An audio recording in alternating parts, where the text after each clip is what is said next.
Afternoon on this beautiful afternoon in the Detroit on a Monday.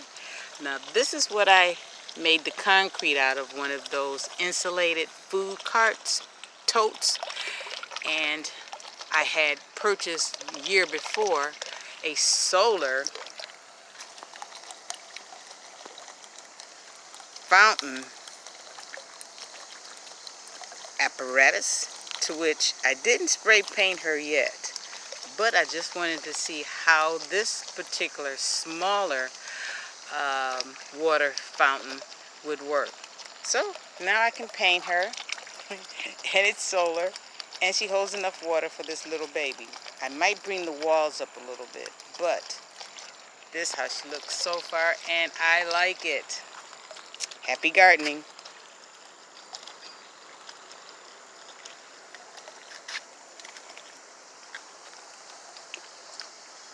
Also,